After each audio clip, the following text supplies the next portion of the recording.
መድኃኒትም ነች at the same time መርዝም። እንደ ልቤ የሆነውን የእሴይን ልጅ ዳዊትን አገኘሁት። ጠላቱን በምቹ ስፍራ አግኝቶ በሰላም የሚሸኛል።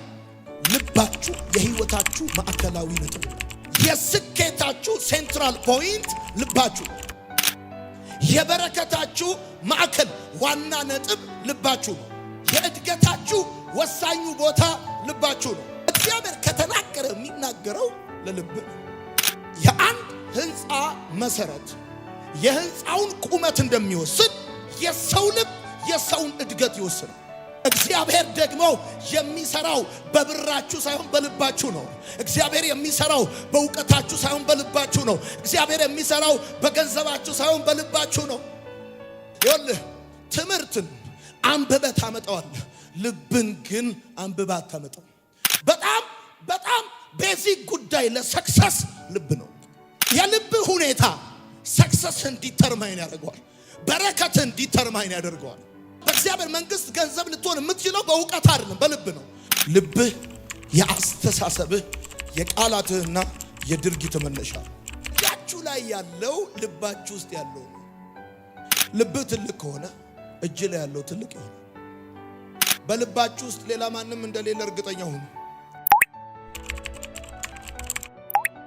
ሰይጣን የሚፈልገው በዋነኛነት ልባችሁን ነው። የእግዚአብሔርም ቃል ሲናገር ከሁሉ በላይ በቀድሞ ትርጉም አጥብቀህ ልብህን ጠብቅ ብሎ ይናገራል። ወዳጆቼ ለምንድን ነው ልባችንን እንድንጠብቅ የእግዚአብሔር ቃል የሚያዘን? ነገሮች ለጥቂት ጊዜ በአይምሯችን ከቆዩ በኋላ ወደ ልባችን ይገባል። ወዳጆቼ ልብህ ደግሞ በምትሰማውና በምትቀበለው ነገር የሚገነባ ነው። ነገሮች ስትሰሟቸው ለተወሰነ ጊዜ በአይምሯችሁ ይቀመጡና ወደ ልባችሁ ይገባል።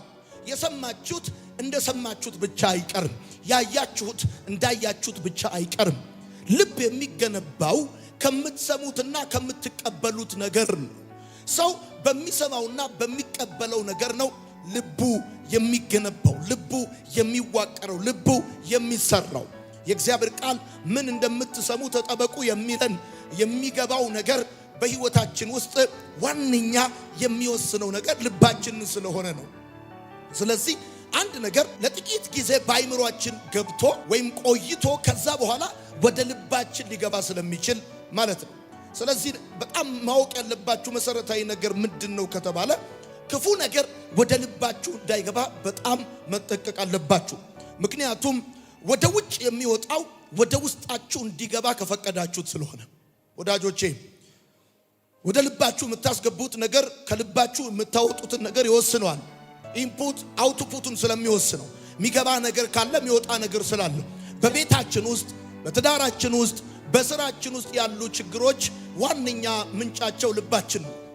እንደውም ይገርማችኋል፣ እኔ በጣም በልጅነቴ ከምወደው ጸሎት ውስጥ አንደኛው ቀባኝ ነው። ቀባኝ እንደ ዳዊት ቀባኝ። በቃ ይሄን ጎልያድን ጉዱ ላሳይ፣ በቃ ልጣለው፣ ልዘረው፣ ጌታ ሆይ በቃ ቀባኝ። ጎልያድን የሚጥል ቅባት ምናም በየጸልያለው ቅባት። አንድ ቀን እግዚአብሔር እንደዚህ ያለኝ የእሴይን ልጅ ዳዊትን አገኘሁት የሚለውን ዘለዋለሁ። የእሴይን ልጅ ዳዊትን አገኘሁት፣ ከቅዱስም ቅባት ቀባሁት። ከመቀባት የሚቀርበው መገኘት ነው። የተገኘ ሰው ነው የሚቀባው። እና ታዲያ ምኑን ነው ያገኘው እግዚአብሔር ብላችሁ ስትሉ መቼም እግዚአብሔር አሸዋ በፊቱ የተቆጠረ ነው። ፍጥረትን በስም ያውቀዋል እግዚአብሔር። እና ፈልጎ ዳዊት የሆነ ቦታ የሆነ ፌርማታ ገብቶበት እንዳይመስላችሁ እያወራ ያለው እግዚአብሔር ስለ ዳዊት ስለ ልቡ ነው።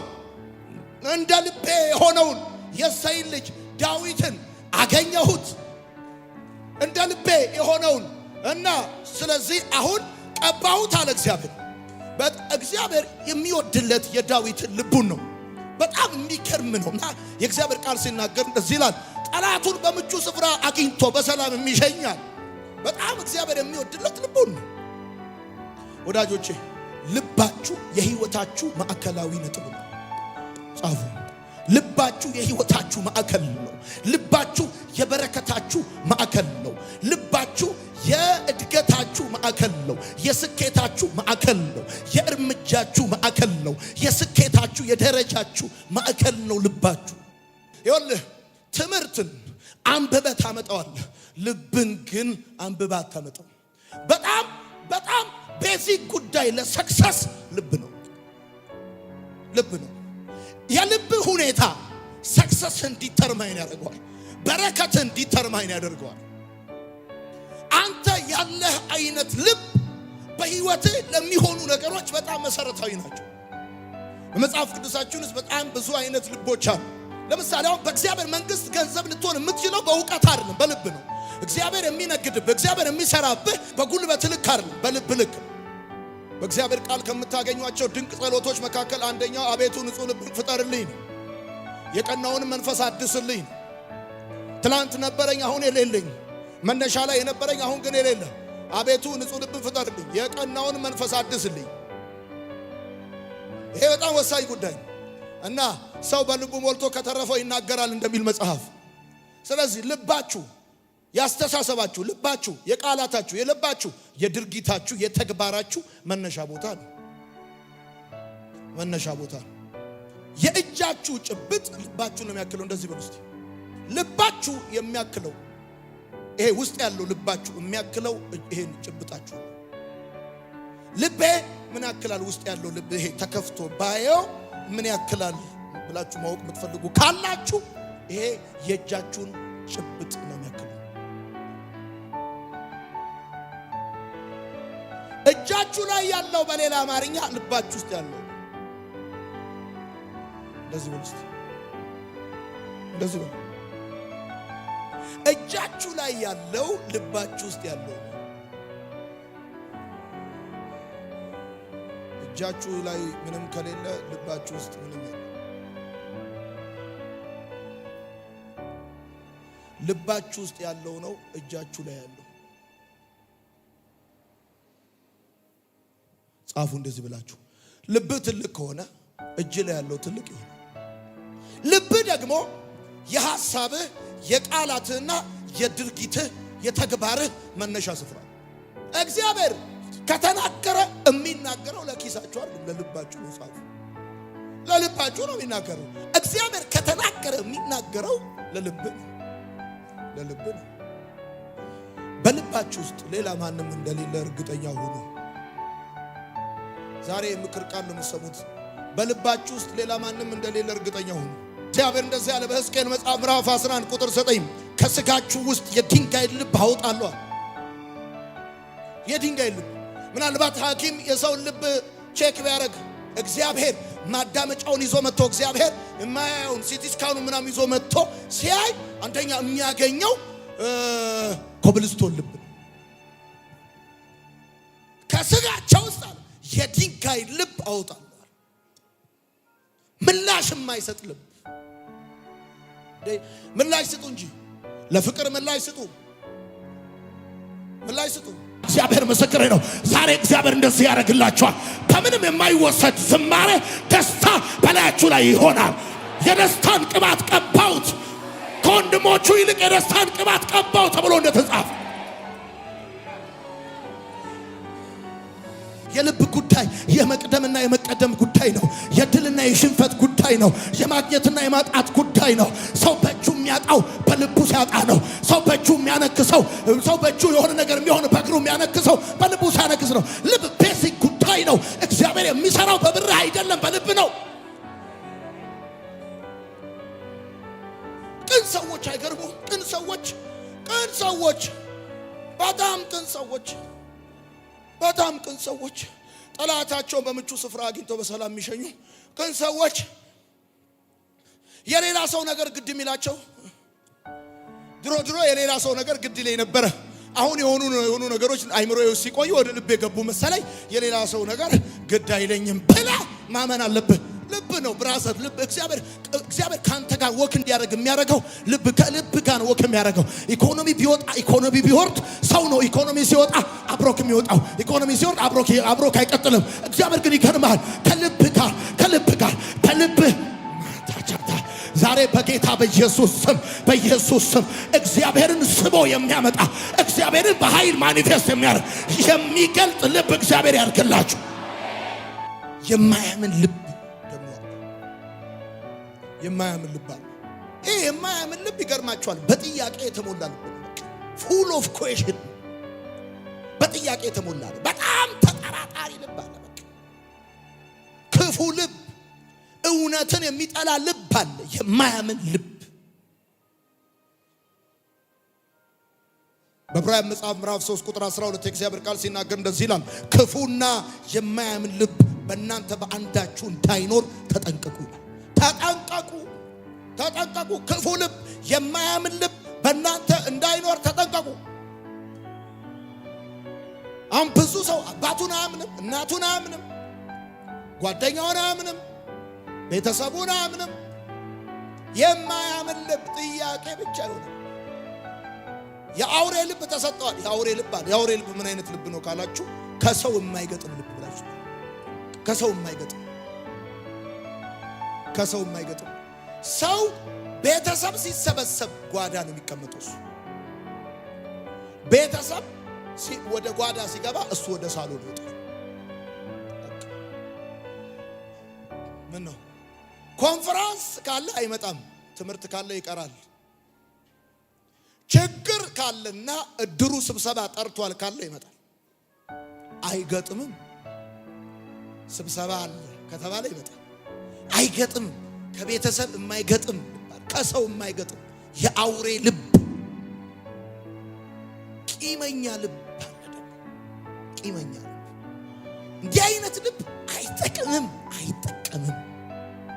ቂመኛ፣ ይቅር የማይል ልብ፣ ቀን የሚጠብቅ ልብ፣ ቀን የሚጠብቅ እንደተደረገበት ሊያደርግ ለበቀል ቀን የሚጠብቅ ልብ፣ እግዚአብሔር የሚጸየፈው ልብ፣ ቂመኛ ልብ፣ የሳተ ልብ ደግሞ ይሄ የሳተ ልብ በዘዳግም መጽሐፍ ምዕራፍ 11 ቁጥር 16 ላይ እግዚአብሔር ቃል ሲናገር እንደዚህ ይላል፣ ልባችሁ እንዳይስት ፈቀቅ እንዳትሉ ይላል። በቃ ልባችሁ እንዳይስት። የሳተ ልብ አለ ደግሞ፣ የሳተ ፈቀቅ እንዳትሉ፣ ሌሎች አማልክትን እንዳታመልኩ እንዳትሰግዱላቸው ማለት ልባችሁ እንዳይስት የሳተ ልብ አለ። ጻፉ እንዲህ ብላችሁ፣ ውሸት የሚወድ ልብ ነው ደግሞ፣ ኦሪጂናል ነገር የሚጠላ፣ ሃይ ኮፒ የሚወድ፣ አርቲፊሻል የሚወድ፣ መንገድ የማይወድ፣ ውጤት የሚወድ መንገድ በቃ ልብ ነው። አንዳንድ ሰው አይታችኋል፣ ብርም ቢኖረው ኦሪጂናል ነገር መግዛት የማይወድ ልብ አለ። ብርም ቢኖረው ነርክ ተራ ሃይ ኮፒ ነው የሚወደው፣ ኦሪጂናል ነገር አይወድ። የሳተ ልብ አለ። ልባችሁ እንዳይስት፣ ከመንገድ ፈቀቅ እንዳትሉ። የቆሰለ ልብ ነው። ቁስለኛ ልብ ደግሞ አለ። ይሄ የቆሰለ ልብ አይጠቅምም አይጠቀምም። ባይዘው ቁስለኛ ልብ አለ። በቃ እንደው ዝም ብሎ ቁስለኛ ልብ አለ። ይሄ ልብ የተጠቃ ልብ ነው። ጻፉ፣ የተጠቃ ልብ ነው። ዝም ብሎ የሚሰቃይ ልብ አለ። የተጠቃ ልብ አለ፣ የሚሰቃይ ልብ። በመዝሙር 109 ቁጥር 22 እንደዚህ ይላል፣ ልቤም በውስጤ ቆስሏል። ልቤ በውስጤ ቆስሏል። ልክ ይሄ ዝም ብሎ ዝም የሚል ሰው ታውቃለህ፣ የቆሰለ ልብ ያለው። ሌላኛውን በጣም እግዚአብሔር የሚወደውን እግዚአብሔር የሚጠቀምበትን ልብ ላሳያችሁ። እግዚአብሔር የሚወደው ልብ ብላችሁ ጻፉ።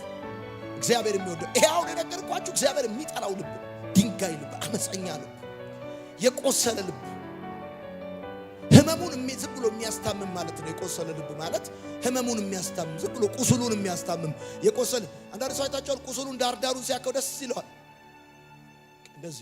እንደዚህ አይነት ልብ ማለት ነው። እግዚአብሔር የሚወደውና እግዚአብሔር የሚጠቀምበት እግዚአብሔር የሚሰራበት ልብ ምን አይነት ልብ እንደሆነ ልንገርህ። የሚዘምር ልብ ነው። የሚዘምር ልብ እግዚአብሔር የሚወደው ልብ። ይሄ ልብ በጣም ፈጣን ልብ ነው። በኃይል የተሞላ ልብ ነው። የሚዘምር ልብ ነው። ፈጣን የሚቃል ልብ፣ የሚዘምር ልብ ደስተኛ ልብ፣ በኃይል የተሞላ ልብ ነው የሚዘምር ልብ። ታውቃላችሁ እናንተ ቤት ያሉ ህመሞች መድኃኒታቸው ያለው ፋርማሲ ውስጥ አይደለም፣ ልባችሁ ውስጥ። እናንተ ቤት ያለ ችግር መፍትሄው ያለው መንግስት ቢሮ አይደለም፣ እናንተ ልብ ውስጥ ነው። የቢዝነሳችሁ መፍትሄ ያለው ልባችሁ ውስጥ ነው። አለቀ። ጳውሎስ የሚዘምር ልብ ስላለው ነው። እባክህ አፍንጫውን ተመቶ ከንፈሩ አብጦ አይኑ መልሶ ደም በደም ሆኖ ጨርቅ አድርገው ቀጥቅጠውት እጁ ላይ ሰንሰለት አስገብተው ከግንድ ጋር ጠርቀውት ሌሊት ላይ ይዘምራል።